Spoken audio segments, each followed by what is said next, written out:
पहिलं काहीच नव्हतं, न सूर्य ना चंद्र ना पृथ्वी, फक्त एक तत्व होतं. म्हणते तत्व म्हणजे शिवतत्व. शिवतत्व होतं बर का. त्याला हातपाय नाही, कानडोळे नाही, काहीच नाही. मग ते तत्व एकटंच राहायचं. या जगतामध्ये काहीच नाही, फक्त एक तत्व होतं शिवाचं. मग त्या तत्वाला वाटलं अरे आपण एकटंच राहतो, अनेक व्हावं म्हणून त्या तत्वामधूनच एक शक्ती जागृत केली, जगदंबा नावाची. आणि त्या शक्तीच्या माध्यमातून भगवान शंकरजी निर्गुण होते ते सगुण झाले. आणि असं वर्णन केलं जातं, उजवे वाम भाग, आपल्या वाम भागातून त्या भगवान शंकराने भगवान विष्णूला जन्माला घातलं. भगवान विष्णू तत्वातून बाहेर आले, पण विचार करतायत आपल्याला जन्माला घातलं कुणी, आपण का जन्माला आलो, करायचं काय. फक्त ध्यान लावलं, बरेच दिवस झाले, परिणामच नाही ना. तप कशा करता करायचं हे कळत नाही, कोणासाठी करायचं ते कळत नाही, आणि जगतामध्ये तर कुठंच काही दिसत नाही. पण भगवान शंकराने उपदेश केलेला होता, तप करा. आणि त्या तपाच्या माध्यमातून भगवान विष्णूच्या नाभी कमळातून एक कमळ जन्माला आलं. आता ही कथा मी थोडी धावती घेतोय. त्यानंतर भगवान विष्णूला घाम आला, ते निद्रिस्त झाले, समाधीत गेले, आणि मग त्या अवस्थेमध्ये ते कमळ जन्माला आलं. त्याच्यामध्ये 4 तोंडाचा देव म्हणजे ब्रह्मदेव ज्या वेळेला जन्माला आला, बघितलं इकडं तिकडं काहीच नाही.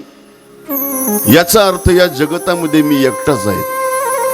ज्याच्यामधून जन्माला आलो ना ते कमळ, त्याच्यामध्ये घुसले ब्रह्मदेव. हे किती खोल आहेत. म्हणून त्या देठापर्यंत जाण्याचा प्रयत्न केला, पण ब्रह्मदेवाला ठाव ठिकाणा लागला.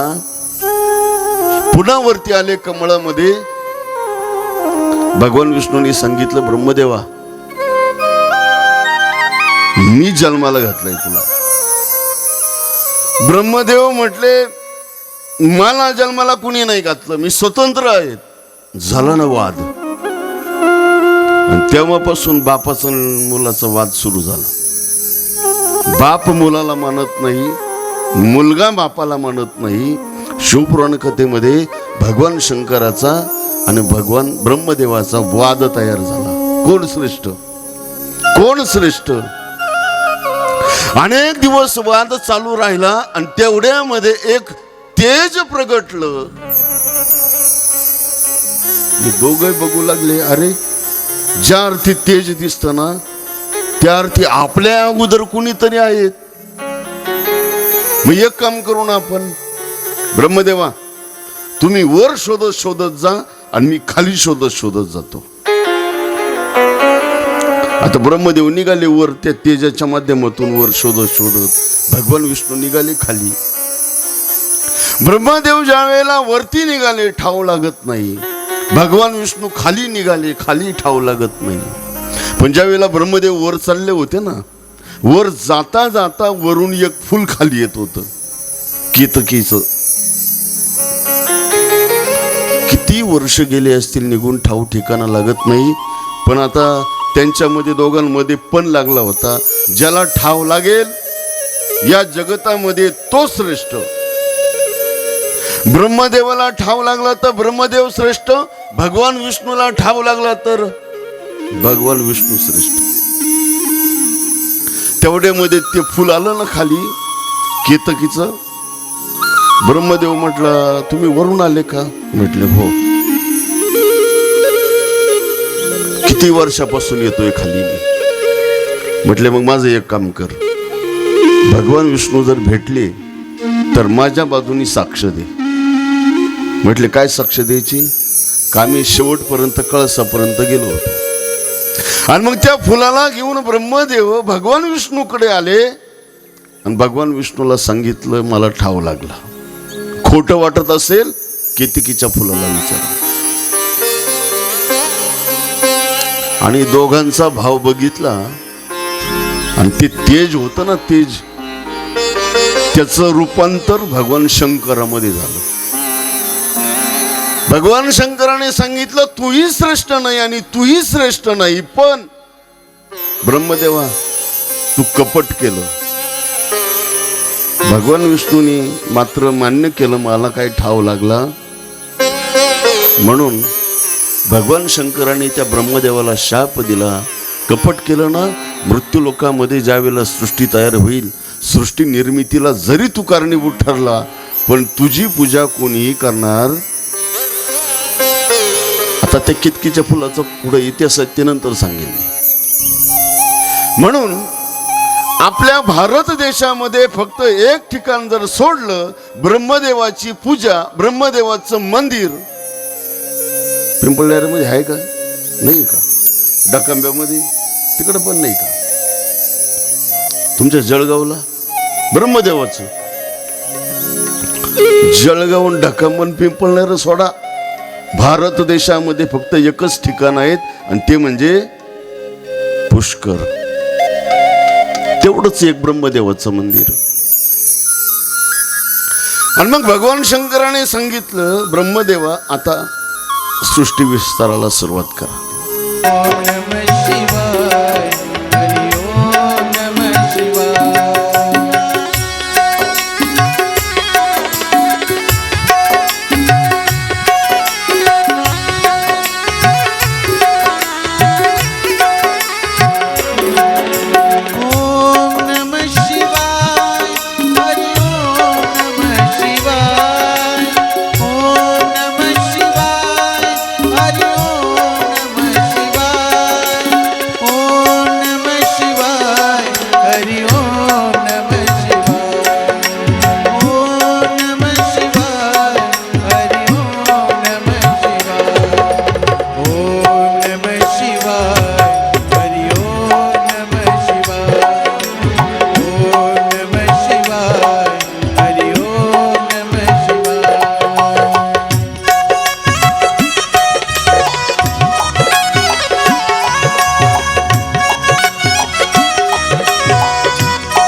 नमः पार्वती पते हर हर महादेव.